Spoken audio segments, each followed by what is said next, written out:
శౌర్య, నీకిది పునర్జన్మ. అందుకే మీ ఇద్దరికీ అమ్మవారి సన్నిధిలో మరోసారి పెళ్లి చేశాం. కానీ మా అందరి దృష్టిలో ఇదే మీ మొదటి పెళ్లి.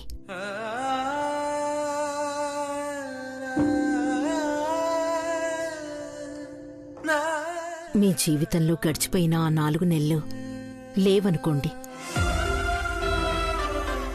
భర్తకి దూరమై కళ్యాణి అనుభవించిన బాధ, భార్య కళ్ల ముందే ఉన్నా నిజం చెప్పలేని నీ ఆవేదన అన్నీ మర్చిపోయి ఈ రోజు నుంచి కొత్త జీవితం మొదలుపెట్టండి.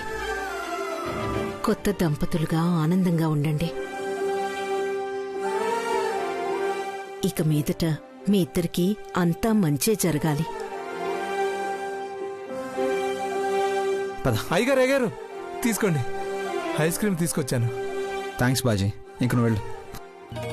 ఐస్ క్రీమ్ ఎందుకు? పద చెప్తాను. నాకు తెలుసు పల్లవి, నువ్వు నా కోసమే కదా కింద పడుకుంటానంటున్నావు.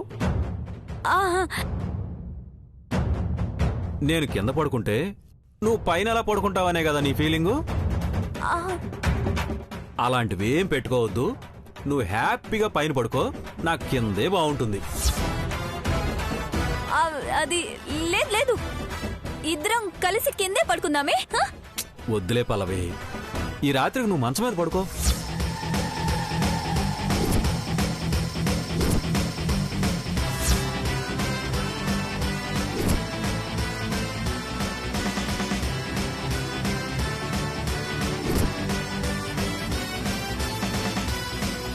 నువ్వెప్పుడు అంటుంటావు కదా నేను అసలు రొమాంటిక్గా ఉండట్లేదని. నేను ఒక పని చేస్తాను,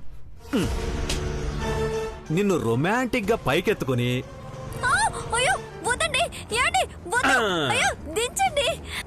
అది అర్థం చేసుకోండి. నేను రొమాంటిక్ గా ఉండట్లేదు అంటావు, రొమాంటిక్ గా ఎత్తుకుంటేనేమో దించేయమంటావు. అమ్మో వద్దండి, నాకే రొమాంటిక్ వద్దు. ఈ రోజు దించే సమస్య లేదు. ఇలా నేను ఎత్తుకెళ్ళి బెడ్ మీద పడుకోబెడతాను. వద్దండి. ఆ తర్వాత అయ్యో వద్దండి, ప్లీజ్ అండి, నా మాట వినండి, ప్లీజ్ అండి. అదేంటి పల్లవి, రాక రాక నీ మీద ప్రేమ వచ్చింది, ప్రేమతో ఎత్తుకున్నాను కూడా. ప్లీజ్ అండి. నువ్వు ప్రేమగా ఫీల్ అవ్వకుండా ఇబ్బందిగా ఫీల్ అవుతున్నావేంటి?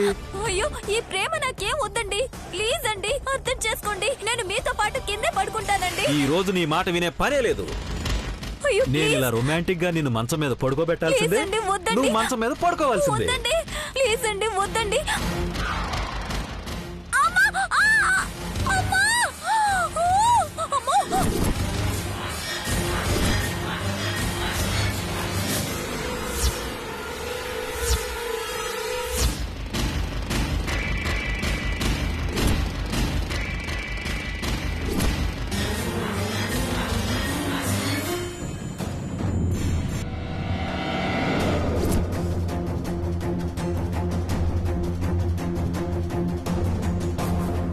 బాజీ, నువ్వు బయటున్నావేంటి? పల్లవమ్మ గారు, అది మీరు చేయాల్సిన నియమాలు ఏటో ఉన్నాయంట కదా, అవి చేసొస్తాను, 10 నిమిషాలు బయట ఉండమని చెప్పారమ్మా. అలా చెప్పిందా? సరే, ఒక పంచి. ఆ అలంకరణేదో ఈ గదిలో వద్దు కాని వెళ్ళి నా గదిలో చెయ్యి. ఈరోజు నేను అమ్మ వాళ్ళ గదిలో పడుకుంటాను. సరేనమ్మా.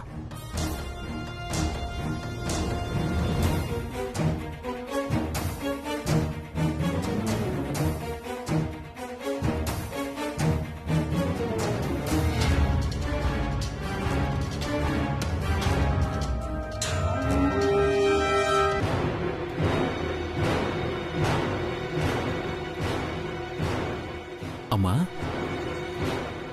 ఏంటి ఆలోచిస్తున్నారు? ఇంతకు ముందే కదా పల్లవిని పద్ధతి మార్చుకోమని చెప్పాం, కానీ నీ భార్య వినేలా లేదు. ఏమైందమ్మా, మళ్ళీ ఏం చేసింది?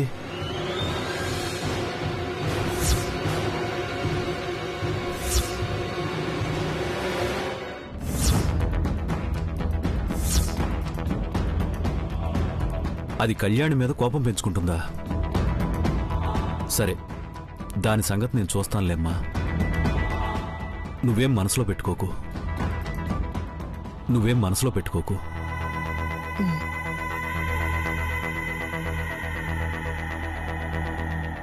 అమ్మో అమ్మో అమ్మో మంట.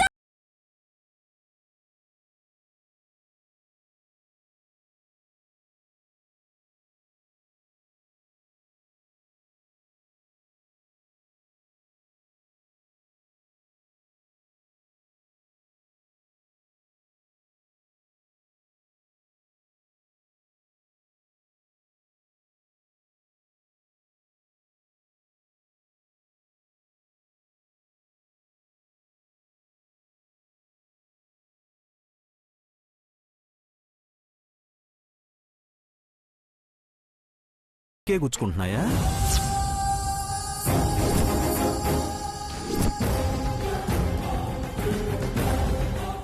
పోనీ మా అక్కని పిలిచి కళ్యాణి శౌర్యలను ఈ మంచం మీద పడుకోనీయకుండా నువ్వేం చేసావో చెప్పనా? తను కూడా నిన్నొకసారి ప్రేమగా ఎత్తుకుంటుంది. అంటే ఇదంతా మీకు ముందే తెలుసా? తెలియకుండా ఎలా ఉంటుంది? పిల్లి కళ్ళు మూసుకుని పాలు తాగినట్టు నీ పాటికి నువ్వు చేసేస్తుంటే ఎవ్వరూ చూడలేదనుకుంటున్నావా? అనుపమమ్మ నాకు కొంత చెప్పింది. కళ్యాణి సైగలతో నాకు ఇంకొంచెం అర్థమైంది. దానికి తోడు నీ కంగారు. నువ్వు ఈ గదిలో వాళ్ళని పడుకోమని నువ్వు మాత్రం పడుకోననడం నా అనుమానానికి ఇంకా బలం చేకూరేలా చేశాయి. అందుకే నీకిలాంటి ట్రీట్మెంట్ ఇస్తేనే గాని మాట వినమని అనుపమమ్మ చెప్పింది. ఇప్పుడు నేను చేసింది కూడా అదే.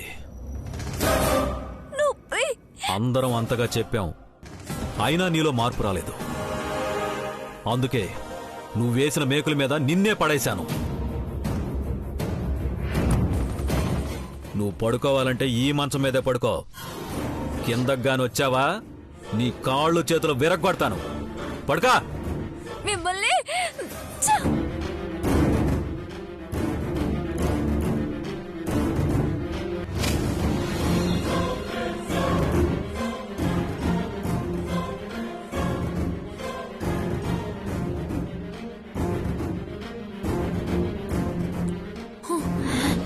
అనుపమమ్మ, నువ్వు నీ కూతురు కలిసి నన్ను కావాలని ఏడ్పిస్తారా? నా భర్త చేతుల మీదగానే నన్ను మంచం మీద పడేసేలా చేసి నాకు మేకులు గుచ్చుకునేలా చేస్తారా? చూస్తాను. నాకంటూ ఒక అవకాశం రాకుండా పోతుందా? అప్పుడు చెప్తాను మీ సంగతి.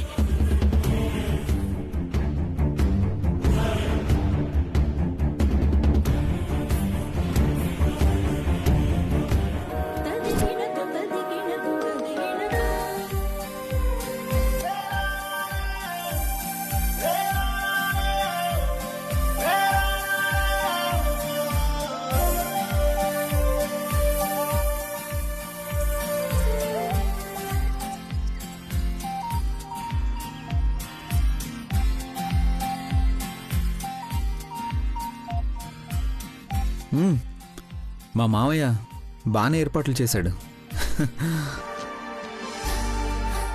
ఆ ఐస్ క్రీం కరిగిపోతుంది.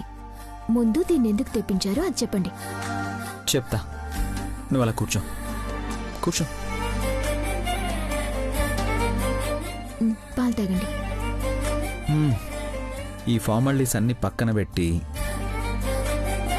ముందైతే ఇద్దరం కలిసి ఐస్ క్రీమ్ తిందాం. లేదండి, పాలే తాగాలి. ఇందులో కూడా పాలు ఉంటాయి. ఈ పాలైతే నేను తాగాక నువ్వు తాగాలి. అదే ఐస్ క్రీమ్ అయితే ఇద్దరం కలిసే తినొచ్చు. ఎలా? ఇలా.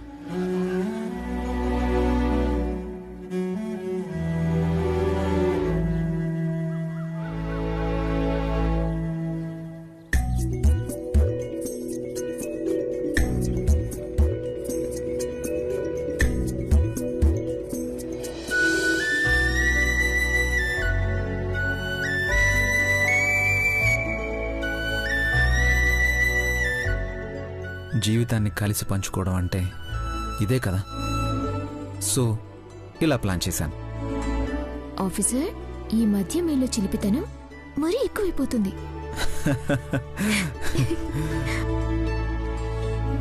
మాటలతో టైంని, ఐస్ క్రీమ్ని రెండింటినీ కరిగించేస్తే ఎలా?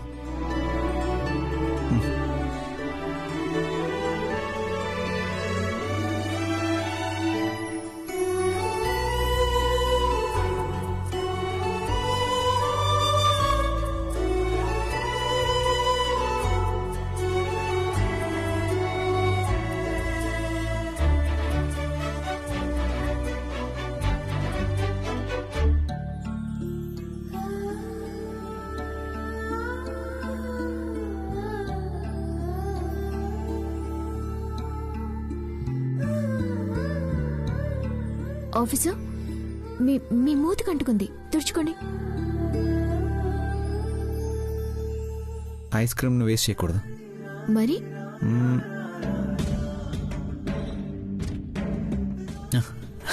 ఇలా తీసేయాలి.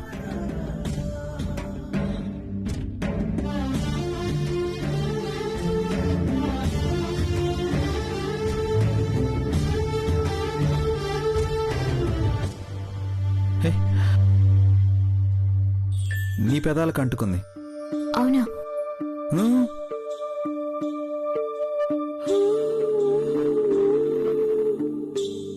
అలా కాదు.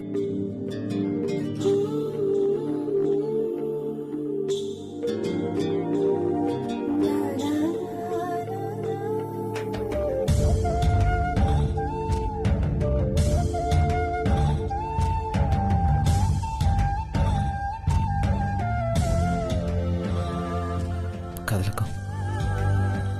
ఇప్పుడు నీ పెదాల పైన ఉన్న ఐస్ క్రీమ్ని నా పెదాలతో అందుకొని తినేస్తాను.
తల్లు, అమ్మా, అమ్మా తల్లి,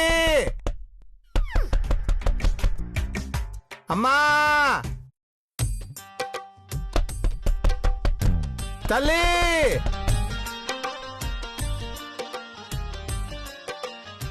అమ్మా తల్లి.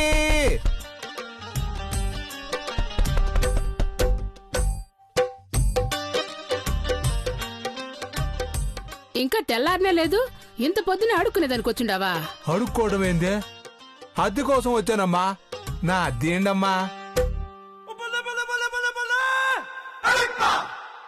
ఏంటే ఈడొచ్చి అద్దె అంటున్నాడు? ఇంటి యజమానితో కాస్త మర్యాదగా మాట్లాడమని చెప్పు తల్లే. ఈడు యజమానా అంటే రాత్రి మనం అద్దెకు తీసుకుంది ఈ దరిద్రుడు షెడ్డునా? అవును. ఓ తల్లు, అద్దెకుంటున్నా మీరు దరిద్రులా? అద్దెకిచ్చిన నేను దరిద్రున్నా? ముందు నా అద్దె నాకు ఇచ్చేయండి. ఈ మాత్రం దానికి అద్దె కూడా ఇయ్యాలనా? ఓయమ్మో, ఏదో ఆడోళ్ళు ఇబ్బంది పడుతున్నారనే 100కే అద్దెకిచ్చానమ్మా.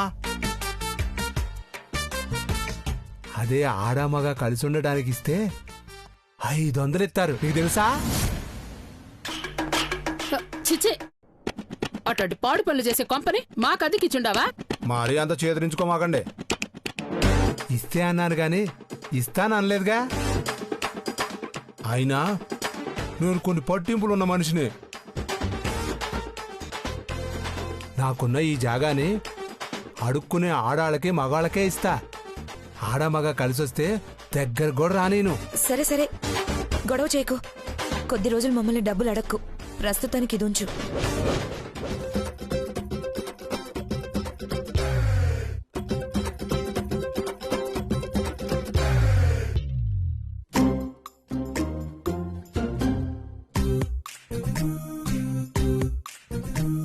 అసలు బంగారమే. అమ్మగారు, టిఫిన్ ఏమైనా కావాలా? ఏరా, హోటల్ కూడా నడుపుతుండావా? చిచ్చి, నాకు అసలు హోటల్ తిండే పడదు, అందుకే అడుక్కుంటా. అంటే నువ్విప్పుడు అడక్కొచ్చి మాకు పెడతావా? అడుక్కొచ్చి అమ్ముకుంటా. మీరు పోతే ప్లేట్ ఇడ్లీ 20 రూపాయలు. అదే నా దగ్గర అయితే 5 రూపాయలే. రేయ్, ముందే నుంచి పో. ఎట్ట కనపడుతున్నావరా నీకు? నిన్ను పోయి ఇక్కడి నుంచే. అమ్మో,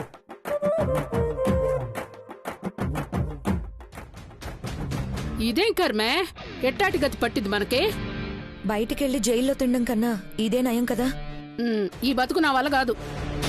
నా కొడుకు నిడిపించుకుని వచ్చే వరకు ఒంటిపూట భోజనం చేస్తానని మొక్కుకుంటున్నా. ఈ పరిస్థితుల్లో ఇంతకంటే మంచి ప్లేస్ మనకు దొరకదు. అడ్జస్ట్ చేసుకోవాలి.